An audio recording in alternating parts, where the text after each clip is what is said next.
Hello lovely people, it's SASsy-Ann, SASsy-Ann again for video 3 in Your Health is Your Wealth. I just wanted to talk today about, so I'm still continuing talking about my journey, how I started Juice Plus, why I decided to start eating healthier, changing my health lifestyle in that sense. So I spoke about why I decided to do that initially, the beginning steps, and I just want to go a bit further to talk about what changed. So some of the things that the main thing that changed for me was I was drinking more water. I've always liked water, never really disliked it in any way, but wasn't drinking enough, that's for sure. There some days my bladder would tell me that I was dehydrated, and yeah, so that was a big change for me. And I think I mentioned this once, that I did, when I did start, it was a bit of an overload for my body, and I had overactive bladder for a couple days, but I didn't stop. I just kept on through it. And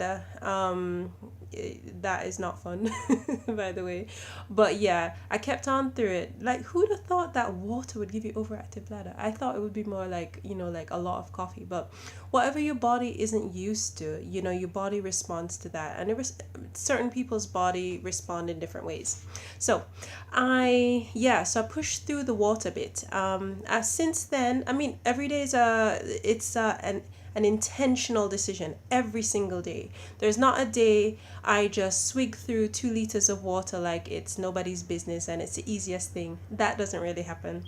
I have to intentionally decide each and every day I'm going to meet my 2 liters. I've fallen below, I've gone over as well, and I've generally maintained that, and I see the difference. I've also reached a point where my body actually tells me when I'm dehydrated, when I need water. So it's a matter of responding to my body's cues at the right times. So that was a great change for me. Apart from that, it was about being prepared. That was a big thing. So I told you that I got my shopping list, I got my recipes, I had my diet plan. So I was following that religiously. The first thing they suggest is that you get rid of all the foods that you're told to avoid.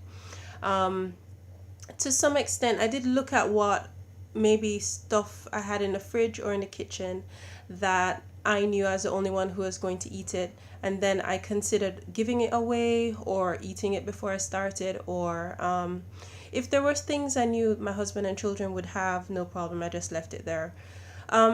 If you are easily tempted, the best thing for you to do is to get rid of stuff. I didn't feel the need to do that. My children and the rest of my family eat normally, and they were I wasn't going to change their diet. I was just changing mine initially. I just needed to focus on that. So it really depends, and I actually recommend that. Like, don't try and change everybody. Start with just yourself first and see how you go. My family since then has picked up and joined me in the process to some extent, and I think that's great. They can only get better. That's as far as that's where I'm at, and that's what I think. So yeah, so I pushed through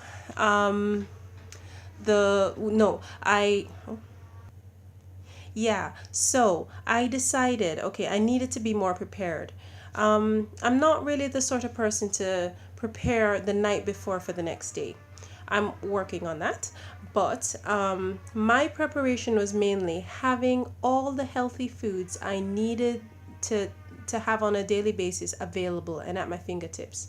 So I did change what was in my cupboard. So where I'd normally have biscuits, I decided to stop buying those biscuits, those custard creams, those digestives, chocolate digestives. Actually, my son was still eating chocolate digestives, so they were still there, but nobody ate custard creams except me. But I just decided, and I stopped buying custard creams altogether. So that's one thing I cleared out of my cupboard for sure. Big weakness. So but I just made sure I had the healthier alternatives on hand in my cupboard, in my fridge, in my house in general. Also, I thought about if I was ever rushing out and I didn't have a chance to prepare something, where could I find alternatives? So I found specialist shops, supermarkets, places where I could get healthier options, and I took the time to make sure I made the right choices. Like, there was a burrito place I love to go to. I'd often heard about naked burritos, but I thought to myself, what's a burrito without bread? Not even. But then, my colleague and I used to go for burritos all the time, and that's something we were able to continue because I could go to that store and order a naked burrito, so I wouldn't have the bread.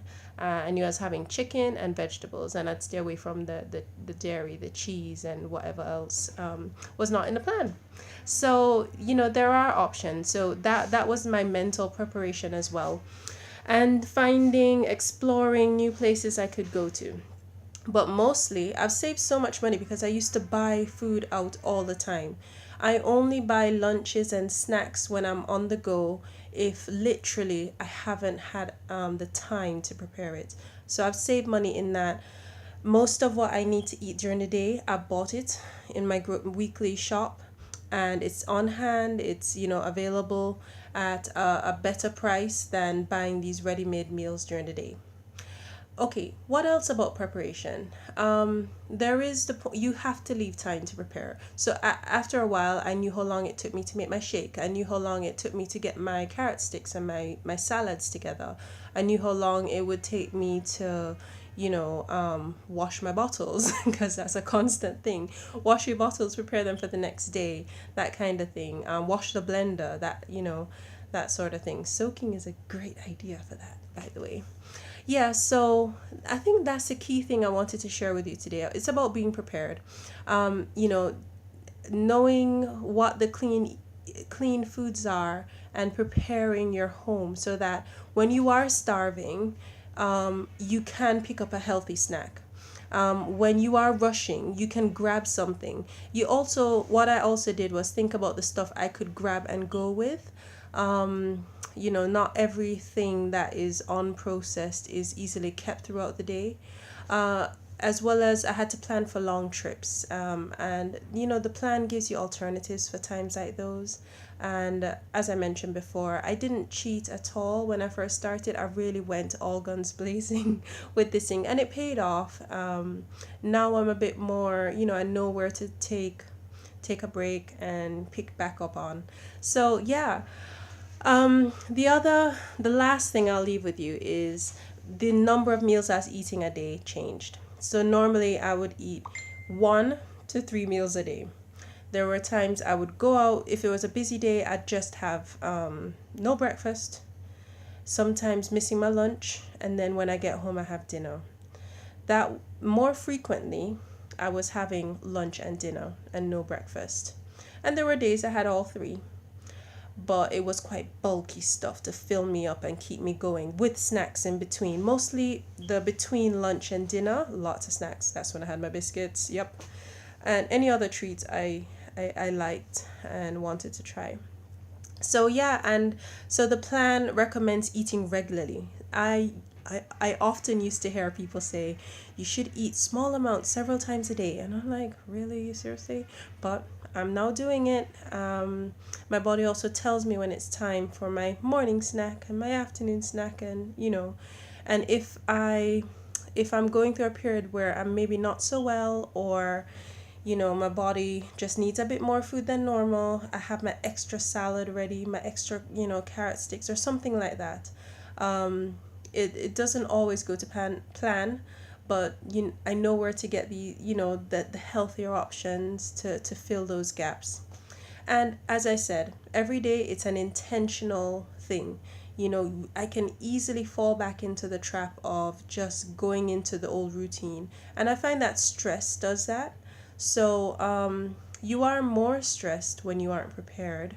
So it's really about like investing time now for those times that may be a bit more rocky or difficult to deal with in your life. But once you have the routine in place and you know the good it does for your body, you do make the time. And if you do mess up one day, you can fix it the next day. So that's all I'm going to leave you with for today. Thanks for joining video 3. And there's more to come. Still at the start of how my journey started and some of the thoughts around that. Okay, Thanks if you've been watching along. If this is the first video you're seeing, I have done a video 1 and a video 2. The first video isn't called 1. Maybe I should rename it. But yeah, you can check that out as well. It's available on my YouTube channel. It's available wherever you're watching this because I'm all over social media at the moment. Okay, take care guys. Thanks for joining. Bye.